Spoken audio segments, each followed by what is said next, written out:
but he has looked pretty good in the offseason, and John Elway appears to be very high on him. Look, he's got an offense here that came from the Shanahan coaching tree with new offensive coordinator Rich Scangarello.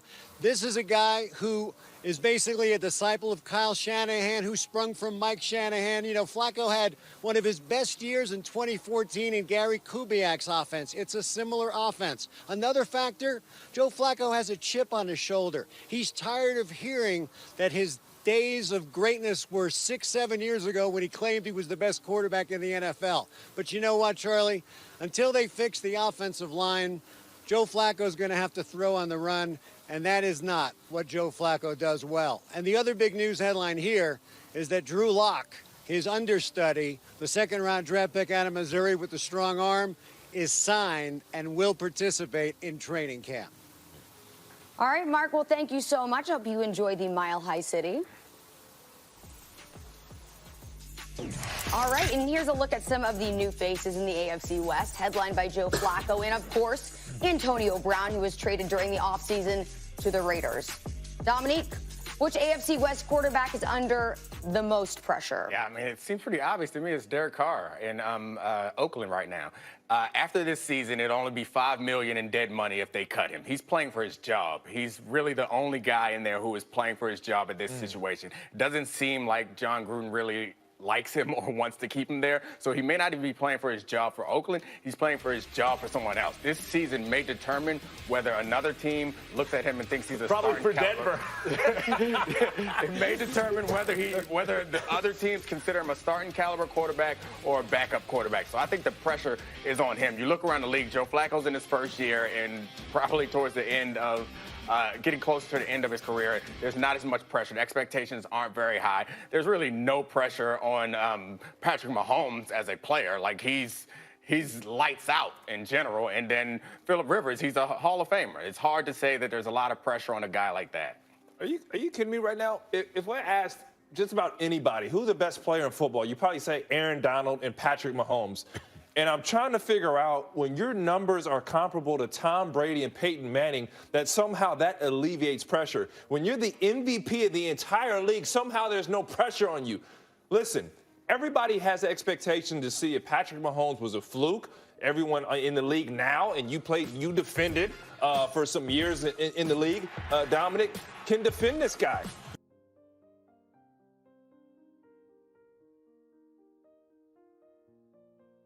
To you, dear, who is Patrick Mahomes? So you're saying it's Patrick Mahomes in the Absolutely. Absolutely. Absolutely. You're saying that a dude who in his first time he starts touchdowns. He wins the MVP of the league. 50 Is touchdowns. it a fluke? His system, the first time he touched the ball, he won the MVP. Let me tell you what the answer is really here. The answer is actually Phillip Rivers. Rivers is under the most pressure. He came in the draft class with Eli Manning and Ben Roethlisberger, both multiple Super Bowl champions. Okay? Phillip Rivers never been to a Super Bowl. And by the way, he had a chance last year, and they blew it. I thought they were the best team in the AFC, and they blew it. There are three phases of the game: offense, defense, and special teams. Let's look at this for a second. How's the Chargers' special teams? How's the defense? Outstanding. Special teams had some star players on it, too. How is the offense? Like, what do you need? How's the coach? They haven't been healthy, Max. They haven't been healthy, Max. The Chargers Relax. have everything a guy could ask for. But health. Under center. And Phillip Rivers, Hall of Fame career, is going to go down as one of the best quarterbacks to never win a Super Bowl. So he had a Belichick? I disagree with both of you for the same reasons. It's because if Patrick Mahomes has a bad season, no one in their right mind is going to say Patrick Mahomes is a bad quarterback. He's going to return and have his job, and we're still going to have high expectations for Patrick Mahomes. It's fine. The result of him playing poorly this year is not much is going to change. Same thing for Phillip Rivers. If he doesn't have a great season, he's still going to be a Hall of Famer. He's still an all-time great quarterback. The only person in this conference that I think is actually playing for their NFL future is Carr. Like, he is playing for. I don't think he's not the only one. I think for Flacco, he's won a Super Bowl, and the book is written on him. He was a mediocre quarterback who had a couple of outstanding years, particularly an outstanding run. If he loses his job, which he just lost the job in Baltimore last year, if he loses his job in Denver and plays poorly, it's not going to change the book on Joe Flacco. When was the last time Derek Carr? Here's the thing. If Derek Carr, if he was like still doing things as he did 2 or 3 years ago that made you say, oh, he's a really good young quarterback, that's one thing. He hasn't done that in a while. Right, I agree. So this is his last chance to do it. You're saying, no, he'll get another chance, like in Denver, for example. We just talked about, like, if Derek Carr becomes available next year, there will be a team who grabs him and starts him. They'll grab him at a much lower price and with much lower expectations. Hold on. So in that system last year, when John Gruden got there, he just opened the doors wide up. Opened up with big hands, said, hey, man, you're going to have everything you need. You're the quarterback of the future, and you grossly underachieved, Derek Carr.